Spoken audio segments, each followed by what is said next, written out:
And one of the hardest things you will ever face in your road to destiny is forgiveness. That's the hardest thing you're going to ever face, guys. Now follow me here.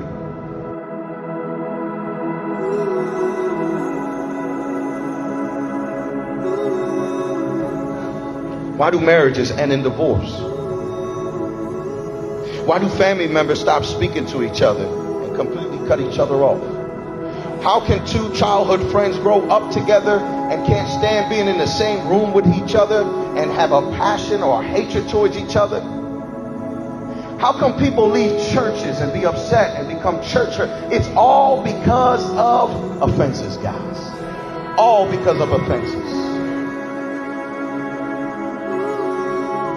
Offenses has a toxicity to it, a pollution, if you will, that if it's not properly dealt with or expelled from the heart, it will seep down into your soul, poison your personality, and entrap your mind, your will, and your emotions.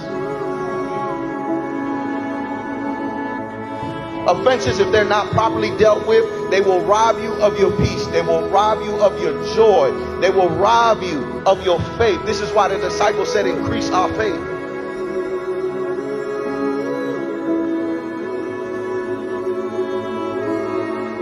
Listen, there's a story of two twins, right, that were raised by an alcoholic father, right?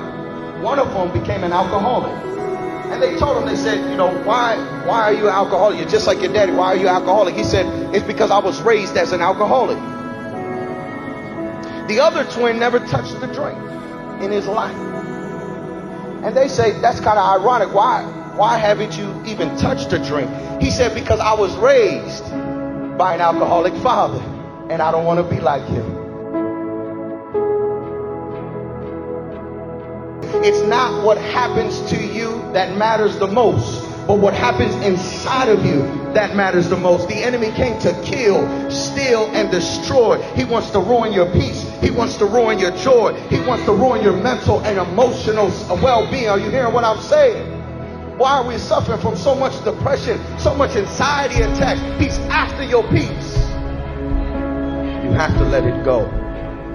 You have to let it go. And as long as you are tied to your past, you cannot reach forth to the future of your destiny.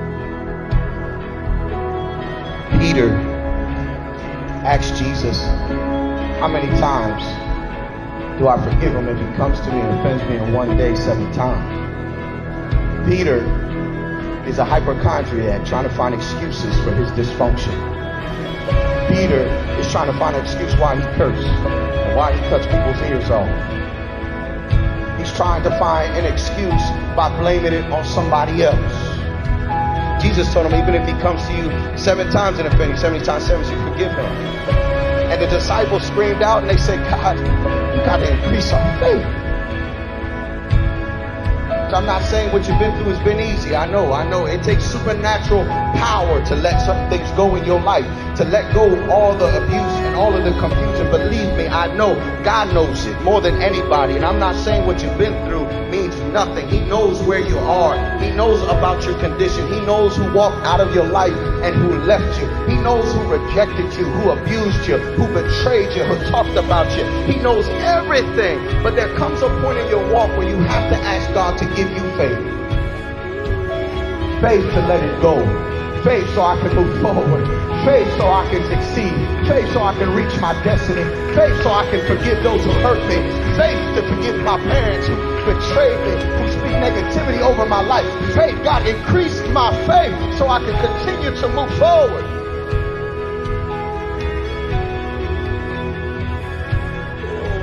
I'm not saying what you've been through has been easy. And I'm not saying that what you've been through you can just forget overnight. But I am saying that you got to stop making that as an excuse for you not to move forward.